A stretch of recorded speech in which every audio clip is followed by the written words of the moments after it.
बाळ, फ्रीजमधून श्रीखंड काढ ना. आम्ही पूर्वी घरीच बनवायचो श्रीखंड. त्याची चवच वेगळी होती. आता काय सगळं रेडीमेड.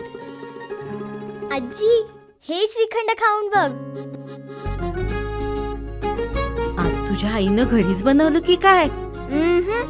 हे आहे गोकुळचं श्रीखंड. अगदी जिभेवर रेंगाळणार. जिभेवरच नाही तर मनावरही रेंगाळणार. गोकुळ श्रीखंड, मनावर रेंगाळणार.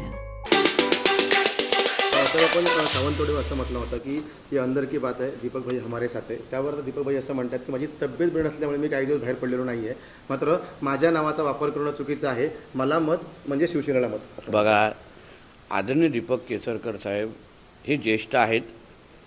त्यांच्या तब्येत असो, त्यांच्या ह्या आरोग्याबाबतीमध्ये आम्हाला सगळेच आम्ही म्हणजे त्यांच्याबद्दल वारंवार आम्ही विचारपूस करतो. आम्ही त्यांच्या बाबतीमध्ये सगळ्या पद्धतीने काळजी जेवढे आम्हाला शक्य आम्ही पण घेणार आहोत. काही महिन्या अगोदर जेव्हा ते आजारी पडले तर मीच त्यांना भेटायला गेलेलो. त्याचा आणि आजारपणाचा आणि निवडणुकीचा काही संबंधच नाही आहे, काहीच संबंध नाही आहे. आणि म्हणून त्यांनी बोलावं ना की राजघराण्याशी माझा काही संबंध नाही, राजघराण्याचे जे उमेदवार आहेत त्यांच्याशी माझा काही संबंध नाही. एकदा केसरकर साहेबांनी बोलले तर आपल्यालाही कळेल केसरकर साहेबांचं मन किती मोठं आहे हे आम्हाला माहिती आहे. आणि राजघराण्याबद्दल तर त्या भावनिक आहेत, हळवे आहेत एकदम.